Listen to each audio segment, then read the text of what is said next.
Hi, my name is Alana Davidson. I'm a healer and a transformation coach. I consider myself a visionary leader in the realm of emotional healing and personal understanding, as well as cultural transformation around children and childhood. Much of my work in the world is about helping people come back to trusting themselves and trusting what they know on a deep level, not just with their mind, but with their whole being. Because we know so much more than we ever give ourselves credit for. Most of us, as children, had that awareness, had that knowing, and as we grew up, we weren't allowed to trust ourselves. We weren't allowed to know what we knew.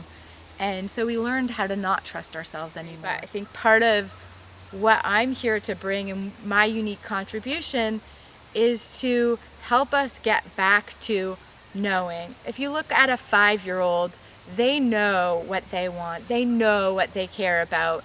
They trust themselves so fully. And so many of the people that I work with, a lot of whom are in my generation, really struggle, especially women, really struggle to trust themselves, trust their decisions, their feelings, their voice.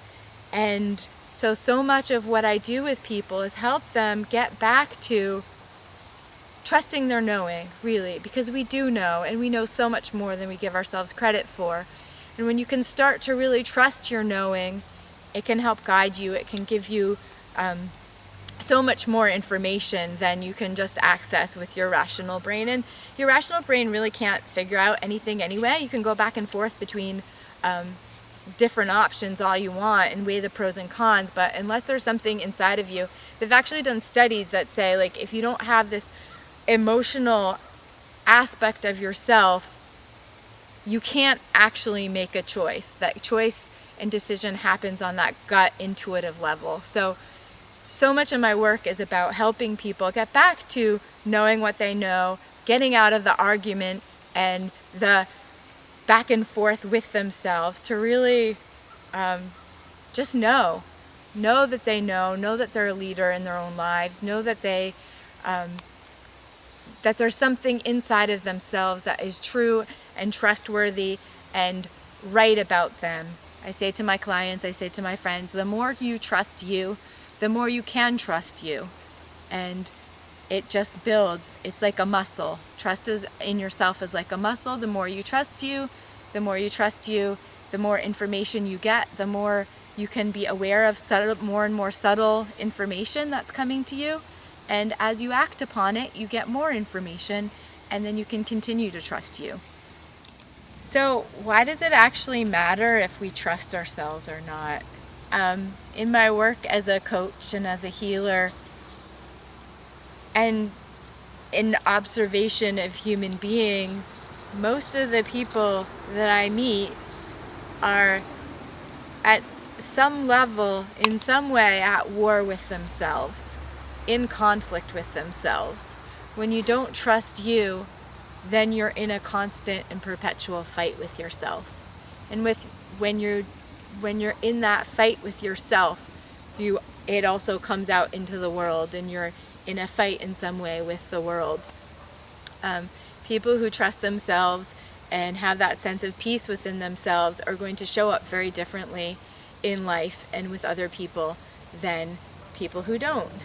When I think about the degree of human suffering on the planet right now and what my contribution can be to alleviate it, or really what it takes to alleviate some of the human suffering that is going on, and it is immense human suffering right now, what I come back to is the pain and suffering of children and the trauma of childhood. And that so much of what gets played out and manifested and expressed in the world is an expression of that trauma from childhood, that PTSD response to life, basically. So much of the violence, so much of just even like the rampant greed, consumerism, all that kind of stuff. People who are secure and happy and connected to themselves don't behave in those ways. And so for me, really, the message that I'm here to bring and the contribution I'm here to make is, one, how do we change the culture around how we treat our children so that they don't lose that trust in themselves, so they feel honored, so they respect themselves and come to life from a place of self-respect and respect for others. And then also, how do we help all of us, who, myself included, even growing up in an alternative environment, suffer greatly from the experiences of our childhood?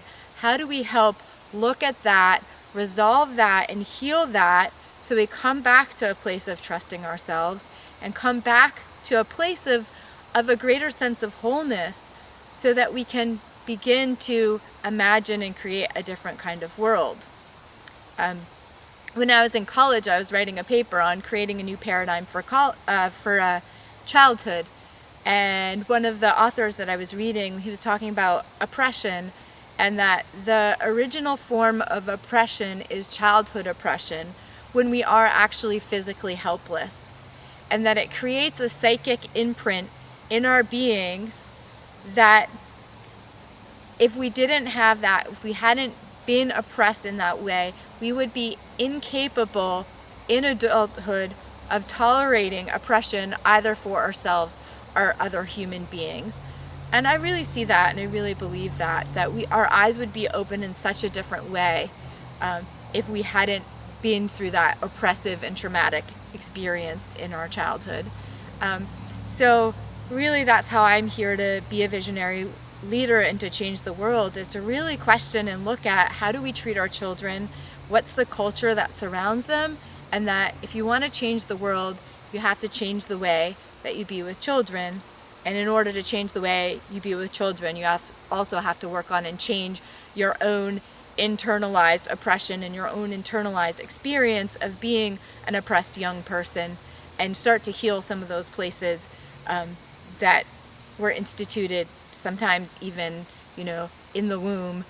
And that's how I see that we start to alleviate some of the immense degree of human suffering on planet Earth. And that's how I'm here to change the world.